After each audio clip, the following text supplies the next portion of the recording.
Hello दोस्तों, मैं सौरभ। आज हम फिर से एक नए टॉपिक के साथ हैं और आज हम बात करेंगे फ्रैक्शन यानी कि भिन्न के बारे में। और आज हम इस भिन्न को बिल्कुल स्टार्टिंग से समझेंगे, बिल्कुल जड़ से, यानी कि जो बच्चा बिल्कुल भी नहीं जानता है वो भी जान जाएगा कि भिन्न किसे कहते हैं। और हम इसको बिल्कुल कंपटीशन लेवल तक समझेंगे। जिस प्रकार से क्वेश्चन पूछे जाते हैं उस प्रकार इसमें क्वेश्चन ही करवाने वाले हैं। जैसे कि आज हम बात करें यदि कि इस वीडियो में किसके बारे में बात करने वाले हैं, हम बात करने वाले हैं कि भिन्न किसे कहते हैं। आपसे यदि पूछ लिया जाए कि 5/7 6/8 इसमें कौन सी संख्या बड़ी है, या फिर आपसे पूछ लिया जाए असेंडिंग या डिसेंडिंग, केवल किसके रूप में, इसी भिन्नों के रूप में। इसलिए आज हम बात करेंगे कंप्लीटली भिन्न के बारे में। ठीक है, यदि हम स्टार्ट करते हैं, भिन्न किसे कहते हैं। भिन्न यानी कि फ्रैक्शन। फ्रैक्शन हम किसे कहते हैं? फ्रैक्शन कहते हैं हम P/Q का रूप। किसे कहते हैं? P/Q का रूप। और जहां पर जो P और Q क्या है, यहाँ पे P और Q Z से बिलोंग करते हैं और Q कभी भी 0 नहीं होगा। इसका मतलब क्या है? इसका मतलब है कि Q 0 नहीं होगा। इसका मतलब है कि यदि हमने Q को 0 रख दिया तो उसको हमको क्या प्राप्त होगा? हमको इनफाइनाइट प्राप्त होगा। क्या प्राप्त होगा? अनंत प्राप्त होगा हमको। इसलिए हम Q के स्थान पर 0 नहीं रख सकते। उसी प्रकार यदि हम बात करें कि P और Q कहां से बिलोंग कर रहे हैं? Z से। ये Z क्या चीज? Z को बोलते हैं हम पूर्णांक, यानी कि इंटीजर बोलते हैं इसको। क्या बोलते हैं हम? Integer number. और इंटीजर नंबर की शुरुआत कहां से होती है? इसमें आपको नेगेटिव व पॉजिटिव संख्याएं दी हुई होती है। ये सब संख्या किसके अंतर्गत आती है? इंटीजर के अंतर्गत। यानी कि P और Q कहां से लिए जाएंगे? यहाँ से लिए जाएंगे। ठीक है, अब हम बात करेंगे इसके कुछ महत्वपूर्ण रूल के बारे में। यानी कि हम भिन्न के कुछ ऐसे रूल पढ़ने वाले हैं और इसके हम 3 रूल पढ़ेंगे। और वो ऐसे रूल पढ़ेंगे, यदि आपने उन रूलों को अच्छे से समझ लिया, उन नियमों को आपने अच्छे से समझ लिया, तो आपको कभी भी भिन्न में कोई समस्या नहीं रहेगी। अब हम बात करते हैं कि वो 3 रूल हैं कौन से।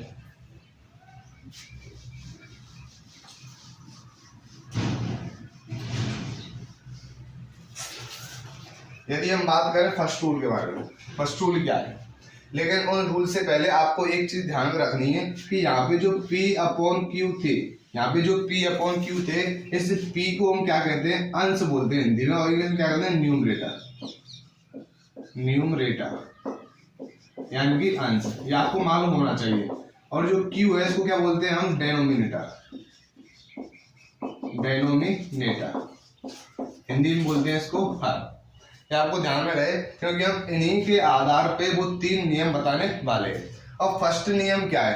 फर्स्ट नियम है, यदि आपको 2 भिन्न संख्याएं दी हो, यदि आपको 2 भिन्न संख्याएं दी हो और उन भिन्न संख्याओं में उनके अंश क्या हो? समान हो। उन 2 संख्याओं में अंश क्या हो? समान हो, लेकिन हर असमान हो। लेकिन हर क्या हो? हर असमान हो।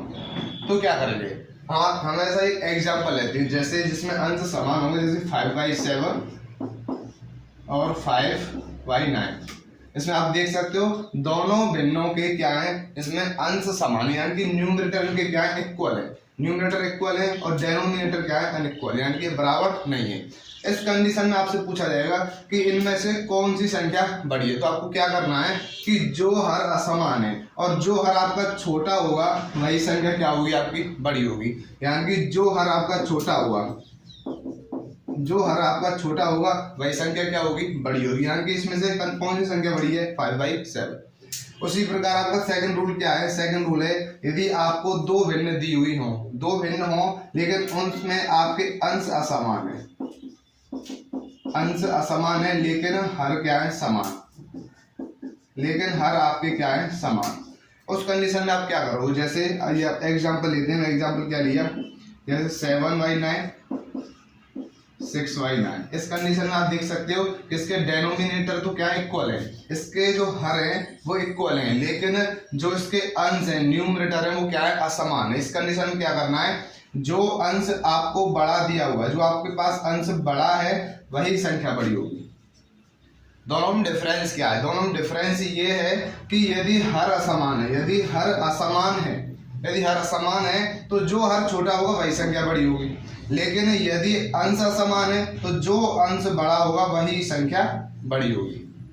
ठीक है, अब हम बात करते हैं थर्ड रूल, और जो वेरी वेरी मोस्ट रूल है, यदि आप उसको समझ गए तो आप फिर आसानी से भिन्न को सॉल्व कर सकते हैं। और वो थर्ड रूल क्या है, यदि हम उसकी बात करें कि थर्ड रूल होने क्या वाला है। थर्ड रूल के अंतर्गत हम देखेंगे उसमें अंश व हर दोनों ही असमान होंगे।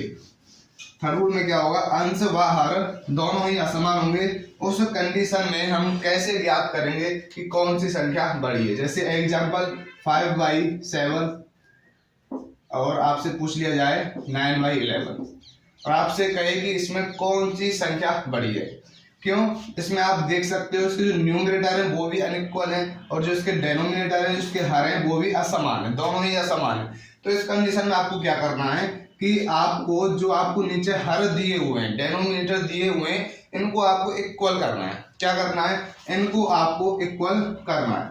आप इसको इक्वल कैसे करोगे, आपको क्या करना है कि इधर 7 है, इधर क्या है 11 है। जो आपको 11 यहाँ दिया हुआ है इसका मल्टीप्लाई आप ऊपर नीचे दोनों तरफ कीजिए, ठीक है। उसी प्रकार यहाँ पे आपको 7 दिया हुआ है, इधर आपको 7 का मल्टीप्लाई करना है दोनों तरफ, ऊपर व नीचे भी। इसको यदि हम सॉल्व करेंगे क्या आएगा 55 और नीचे आएगा 77। यदि हम चेक करेंगे 9 7 63 और इधर 77। अब हम देख सकते हैं कि इनके जो हर हैं वो क्या हो गए, समान हो गए। यानी कि कौन सी कंडीशन बन गई, यदि हमने अभी थोड़ी देर पहले रूल सेकंड जो पढ़ा था ये वो कंडीशन बन गई। यानी कि यदि आपको डेनोमिनेटर हर समान दिए हों और अंश असमान दिए हों तो जो अंश बड़ा होगा वही संख्या क्या होगी, बड़ी होगी। ये हमारा तीसरा रूल था। इन 3 रूल के माध्यम से आपको यदि कैसी भी संख्या दे दी जाए आप उसको सॉल्व कर सकते हैं, यदि आपको पूछ लिया जाए कि इनमें से कौन सी संख्या बड़ी है, ठीक है। अब हम बात करने वाले हैं नेक्स्ट लेवल पे कि असेंडिंग डिसेंडिंग। जैसे मैं यदि आपको सवाल दूं 3/4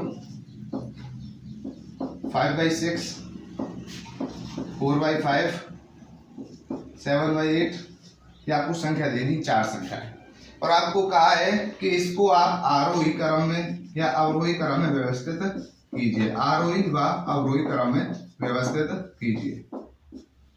यदि आप आपसे पूछ सकता है कि आरोही क्रम में कैसे व्यवस्थित करेंगे, या फिर आपसे पूछ सकता है कि अवरोही क्रम में कैसे व्यवस्थित करेंगे। इसको इंग्लिश में बोलते हैं हम असेंडिंग ऑर्डर, असेंडिंग, इसको बोलते हैं हम डिसेंडिंग। अब बात यहाँ पे है कि हम कैसे पहचान करेंगे असेंडिंग किसे कहते हैं, डिसेंडिंग किसे कहते हैं। आपको ध्यान से समझना है, आप इसको यहीं पे सीख जाओगे। आप इसके साथ ही आरोही व अवरोही दोनों को आप खूब अच्छे से क्लियर कर पाओगे। आप इसमें देखोगे कि जो आरोही है जिसका मतलब है असेंडिंग और यानी कि अवरोही यानी कि डिसेंडिंग, इनका मतलब क्या है कि आप देखोगे कि यहाँ ए से स्टार्टिंग है और ये डी से स्टार्टिंग है, ठीक है। यानी कि ए से स्टार्टिंग है तो यदि आपसे असेंडिंग ऑर्डर में पूछा जाए तो आपको पहले छोटा वाला लिखना है, सबसे छोटी संख्या लिखनी है, पहले छोटी फिर उससे बड़ी फिर उससे बड़ी, ऐसे आपको संख्या लिखते जानी है। लेकिन डिसेंडिंग ऑर्डर यानी कि डी ए से क्या है, बड़ा है, यानी कि इसमें सबसे पहले हमको बड़ी संख्या लिखनी है, उसके बाद उससे भी छोटी, फिर उससे भी छोटी और उससे भी छोटी। लेकिन सवाल आपको ये दिया हुआ है कि आप इस प्रकार के सवाल में आप कैसे ज्ञात करेंगे कि आरोही और अवरोही में व्यवस्थित कैसे करेंगे। आपको पहले पता होना चाहिए कौन सी संख्या इसमें से बड़ी है और कौन सी इसमें से छोटी है। तो आप इसमें देखोगे कि इसमें ना तो किसी के अंश समान है और ना ही किसी के हर समान है। तो इस कंडीशन में आपको क्या करना है, यदि आपको केवल 2 संख्याएं दी होती तो हम क्या करते, नीचे जो आपको दूसरी संख्या में हर दिए हुए हैं उनका हम क्या कर देते, मल्टीप्लाई। लेकिन इसमें आपको क्या दिया, आपको 4 संख्या दी हैं, इसमें हम ऐसे मल्टीप्लाई नहीं कर सकते। फिर आपको क्या करना है, जो आपको नीचे हर दिए हुए हैं 4 6 5 और 8, 4 6 5 व 8, इनको आपको क्या करना है, आपको एलसीएम ज्ञात करना है। क्या ज्ञात करना है इनका, आपको एलसीएम ज्ञात करना है। और एलसीएम कैसे ज्ञात करते हैं मैंने आपको पिछली वीडियो में बताया है कि आप कैसे ज्ञात करोगे। आपको देखना है कि इसमें से कौन कौन सी संख्या में भाग जा रहा है। स्टार्टिंग करनी है हमको 2 से, पहले हम 2 से चेक करते हैं, उसके बाद 3 फिर 5 7 फिर 11 13, यानी कि जो अभाज्य संख्या होती है हम उनसे भाग देते हैं। इसमें हम देखेंगे 2 से भाग जा रहा है 2 बार, इसमें 3 बार, 5 में भाग नहीं जा रहा, हमने उसको वैसे ही लिख दिया है। फिर इसमें कितनी बार जा रहा है, 4 बार, फिर से 2 बार जा रहा है, 1 इसमें नहीं जा रहा, हमने बिल्कुल लिख दिया ऐसे। 5 में 2 का भाग नहीं जा रहा, बिल्कुल ऐसे ही लिख दिया। 4 में 2 बार जा रहा है, फिर से 2 बार जा रहा है, 1 3 5 1। अब आप देखोगे इसमें हमको 3 का भाग देना है, 1 1 5 1 और फिर से आपको 5 से देना है, यानी कि इसका एलसीएम आपको क्या प्राप्त हुआ, इसका आपको मल्टीप्लाई कर देना है और आपको एलसीएम प्राप्त हो जाएगा। कैसे? 2 मल्टीप्लाई 2 मल्टीप्लाई 2 मल्टीप्लाई 3 मल्टीप्लाई 5, 2 2 जा 4 2 जा 8 8 3 जा 24 और 5 जा 120, 24 और 5 120, 120 का है इसका एलसीएम। इसका एलसीएम आपको क्या दिया 120। इस सवाल को मैं इधर लिख लेता हूँ, इधर 3/4 5/6 4/5 7/8 ये आपको दिया हुआ है। इसको आपको एलसीएम क्या दिया हुआ है 120। ठीक, ये आपको इसको सॉल्व करना है। 4 का मल्टीप्लाई 120 कितने आ गया 30 टाइम्स, इसका आपको मल्टीप्लाई इधर से करना है यानी कि 90। उसके बाद 6 का कितने टाइम्स गया 6 2 12 20, 20 का मल्टीप्लाई 5 से 100। उसी प्रकार 5 का कितने बार गया 24, 24 का मल्टीप्लाई 4 से करेंगे क्या प्राप्त होगा 96। उसी प्रकार 8 का इसमें कितनी बार गया 8 का गया इसमें 18 15 बार 15 का मल्टीप्लाई आपको 7 से करना है यानी कि 105। अब इसमें देखोगे क्या प्राप्त हो रहा है 90/120, फिर 100/120, उसके बाद 96/120, उसके बाद 105/120। आप इसको यदि आपको पूछा जाए असेंडिंग ऑर्डर में तो आपको सबसे छोटी संख्या ढूंढनी है और इसमें रूल हमारा सेकंड बन गया है क्या कि आपको इसमें जो आपको डेनोमिनेटर दिए वो आपको समान दिए और इसके जो अंश हैं जो न्यूमरेटर है वो आपको असमान दिए। जो आपको न्यूमरेटर बड़ा होगा वही संख्या बड़ी होगी। इसमें सबसे बड़ी संख्या ये है, फिर ये है, उसके बाद ये और फिर ये। लेकिन असेंडिंग ऑर्डर में पूछा जाए तो आपको सबसे पहले छोटी संख्या लिखनी है। छोटी संख्या क्या है 90/120, 90/120 यानी कि 3/4। उसके बाद क्या है, उसके बाद है 96/120 यानी कि 4/5। उसके बाद थर्ड फिर कौन सी है 100/120 यानी कि 5/6 और उसके बाद 6/7/8। ये हमारा असेंडिंग ऑर्डर है। तो यदि आपसे इसी में डिसेंडिंग ऑर्डर पूछ लिया है तो आपको उसको विपरीत कर देना है, फर्स्ट सेकंड थर्ड और फोर्थ। एंड डिसेंडिंग में सबसे बड़ी संख्या लेनी है, असेंडिंग में सबसे छोटी संख्या लेनी है। इस प्रकार से आपको यदि असेंडिंग डिसेंडिंग के रूप में यदि भिन्नों के सवाल पूछ लीजिए आप उसको भी कर सकते हैं। यदि आपसे छोटी बड़ी संख्याएं पूछ ली जाए तो आप उसको भी आसानी से सॉल्व कर सकते हैं। ठीक है, यदि हम बात करें कि पेपर में कंपटीशन एग्जाम में आपसे किस प्रकार से सवाल पूछे जाते हैं, यदि मैं बात करूं एक सवाल की,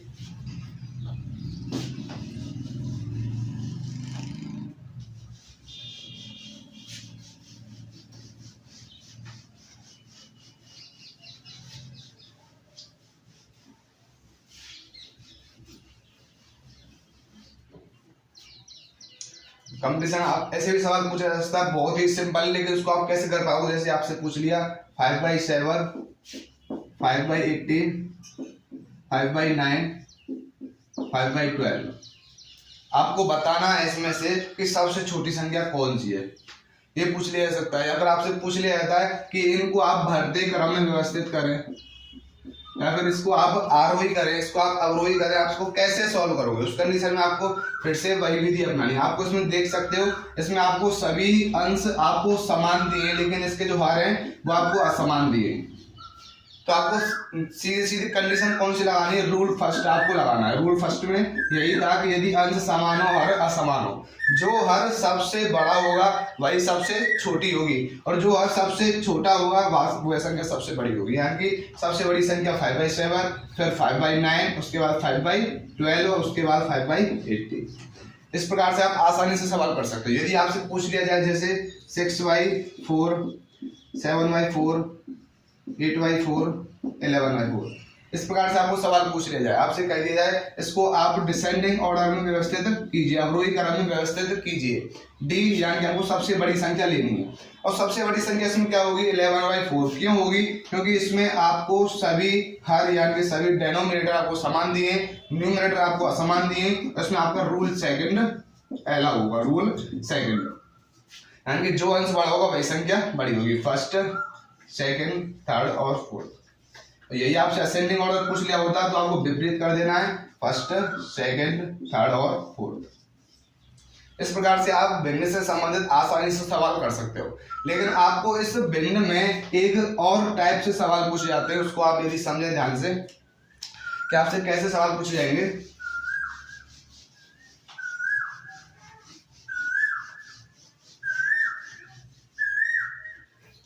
आपसे पूछा जा सकता है 5 9/11 और आपसे पूछा जा सकता है 7 14/15। फिर आप इस प्रकार के सवालों को आप कैसे करेंगे। आपसे पूछ लिया कि आप इसको सॉल्व कीजिए, तो हमको क्या करना है, इनका एलसीएम लेना है। लेकिन उससे पहले हमको एक चीज आनी चाहिए, क्या कि आपको ये संख्या को मिश्रित भिन्न दी है, मिक्स्ड फ्रैक्शन। आपके पास मिक्स्ड फ्रैक्शन है, यानी कि मिश्रित भिन्न है आपके पास। ये क्या आपके पास मिश्रित भिन्न है आपके पास। और मिश्रित भिन्न को आप कैसे सॉल्व करोगे। आपको जैसे ये दिया है 5 9/11, आप इसको कैसे सॉल्व करोगे। आपको 11 में 5 का मल्टीप्लाई करना है और उसमें आपको 9 जोड़ देना है, और जो नीचे आपको संख्या दी हुई है आपको ऐसे ही लिख देनी। 11 में 5 55 प्लस 9 कितना हो गया 64/11। यानी कि हम इसके स्थान पे क्या लिखेंगे 64/11। और ये दिया आपको 7 14/15। क्या दिया है 7 14/15, यानी कि 15 में आपको क्या करना है 7 का मल्टीप्लाई और आपको 14 को ऐड कर देना। नीचे क्या आ जाएगा 15 का 15। इसको यदि मल्टीप्लाई करेंगे क्या आएगा 105 प्लस 14, यानी कि 119/15। ये सवाल आपको दे दिया। अब आपको क्या करना है, इसके स्थान पे आपको ये लिखना है, उसके स्थान पे आपको ये लिखना है, यानी कि 64/11 प्लस 119/15।